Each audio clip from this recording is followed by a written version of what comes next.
Bien, seguimos con la segunda parte del video taller de autoestima. Así que vamos a hacer una recapitulación de la definición de esta palabra. Se trata de la opinión emocional que los individuos tienen de sí mismos y que superan la racionalización y la lógica. O sea, no es algo que nosotros pensemos, sino que es algo que se nos viene inmediatamente a nuestra mente cuando toda vez que pensamos acerca de quiénes somos, cuál es nuestro rol, qué tanto valor tenemos, es algo que no alcanzamos ni siquiera a reflexionar, es una reacción inmediata. Después se reconoce como el autoconcepto que tienen las personas de sí mismos, el cual obviamente puede ser negativo o positivo, y también es un pilar fundamental en la calidad de vida que vayamos a tener, porque una autoestima sana es la base de una buena salud emocional. Cuando nos queremos y estamos ahí robustos y sólidos, tenemos muchas más probabilidades de enfrentar los distintos eventos con mayor entereza que cuando nos sentimos desvalorizados, que ante cualquier evento del medio nos vamos a la punta del cerro y ahí nos quedamos perdidos sin una solución para poder salir de ese lugar. ¿Ya? Bien. Vamos a hablar ahora de los factores que influyen en el desarrollo de la autoestima. Yo creo que es súper necesario que las personas conozcan el origen de sus trancas, de sus heridas, porque cuando somos conscientes de ello, podemos recién desde ahí tener un punto de partida para sanar esas heridas y así evitar que nos impacten lo menos posible en el tiempo presente. El autoestima se va desarrollando principalmente por la constitución genética, es decir, el factor personalidad obviamente acá influye mucho, sobre todo en las características de la personalidad extrovertida o tímida, también va a incidir directamente la fuerza que tengamos para poder pararnos y para poder mirarnos y trabajar en nosotros mismos. El segundo punto es el apego, los vínculos primarios, y esto no es, para mí es lo más importante, que son todas aquellas relaciones que desarrollamos con nuestros padres en las etapas tempranas, principalmente los 6 primeros años de vida, y, y finalmente esas relaciones van a gatillar en gran medida el comportamiento que nosotros vayamos desarrollando en las relaciones futuras con terceros e incluso en distintas situaciones. Si bien no podemos cambiar la vida que nos tocó, sí podemos hacernos cargo toda vez que tengamos conciencia de que hay cosas que no se dieron de la mejor manera, pero también somos responsables de hacer cambios independientes a la realidad que tuvimos.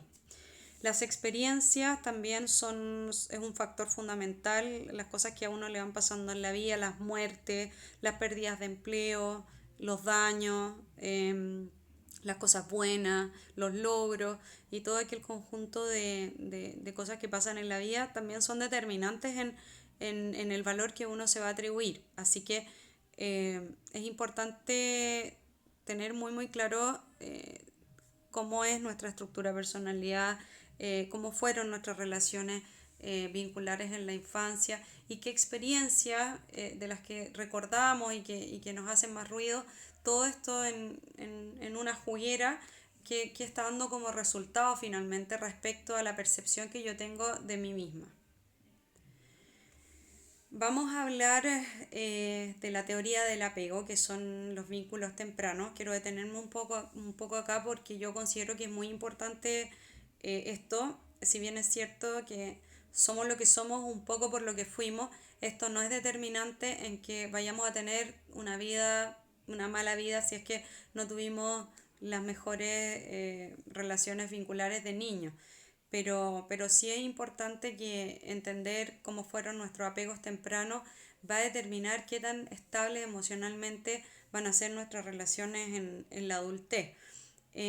Así que voy a tratar de ser muy sencilla con esto. Se define el apego como la relación íntima y afectiva que tenemos, que se clasifica en los siguientes tópicos. El apego seguro, nuestros cuidadores siempre respondieron oportunamente a la satisfacción de nuestras necesidades y fueron coherentes, decir, hacer y comportarse en función a lo que uno piensa en todo nuestro periodo de infancia. en una forma continua, o sea, siempre estuvieron ahí con nosotros, ya sea en lo presencial, estuvieron disponibles, y si bien es cierto, tal vez con muchos errores, crecimos en un ambiente de amor, de seguridad y de calidez. Respecto al apego inseguro evitativo, son aquellas relaciones en las que los cuidadores no se conectaron con nuestro mundo emocional desde pequeños. A lo mejor satisfacían todas nuestras necesidades básicas, lo hacían desde la parte más racional y lógica, pero no mostraron aquellas dimensiones más emocionales que es necesario para uno cuando es chico tener por parte de los papás. Acá el típico papá como que cuida, porque se preocupa que tengamos la ropa para el colegio, que nos da la comida, ¿cierto? Que satisface nuestras necesidades más vitales, pero la parte más emocional y más de desarrollo de evolutivo de nuestra personalidad, de nuestra experiencia, se mantuvieron más bien distantes. El tercer punto, el apego ansioso y ambivalente, son estos típicos papás que cuando éramos pequeños eh, tenían respuestas bien exageradas en lo emocional. O sea, acá, podemos ejemplificar los papás que son sobreprotectores. Ojo, que la sobreprotección anula la capacidad que uno tiene para hacer cosas. Por lo tanto, eso también es un apego que no sirve en el futuro. La agresividad directa de los padres hacia los hijos también, y todo aquello que pueda generar, todas aquellas conductas que los papás tuvieron y que nos generaron algún tipo de ansiedad, de ambigüedad, de incertidumbre, afecta en gran medida todos nuestros mecanismos de seguridad futura. Y en el cuarto punto, el apego desorganizado, que aquí ya estos cuidadores que se pasaron ya de todo tino, representando incluso una amenaza para nosotros, son los padres violadores, maltratadores físicos, psicológicos, en donde no existió ni siquiera la cobertura de necesidades básicas, obviamente mucho menos las emocionales, y que van a hacer finalmente que de adultos nos comportemos como adultos disfuncionales en todas nuestras relaciones.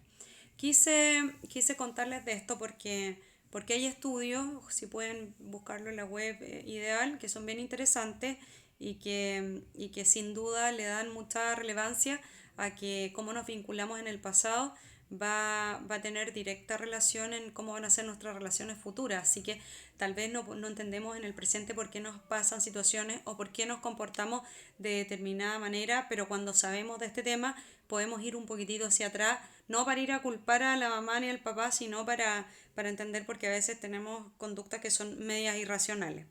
Sirve bastante para eso. Ahora vamos a pasar al tema de las máscaras, también relacionado con los apegos, pero aquí ya vamos entrando más en un mundo relacionado a- al ego. Nuestra mente lo que hace, de todo esto que acabamos de hablar, del desarrollo de nuestros vínculos tempranos, de qué tan traumáticas experiencias tuvimos, de cómo somos también frente al mundo, el ego nos protege, una especie de máscaras que tenemos ante distintas situaciones y ante distintas personas, y, y dejamos de ser un poco nosotros con el fin de protegernos, porque eso finalmente busca la mente, es adaptarse a un entorno en donde pareciera que nosotros no somos suficientes, por lo tanto nos tenemos que transformar en distintas personas, adaptando todos nuestros comportamientos a dichas situaciones con el fin de que nos acepten. Así que es importante entender eso.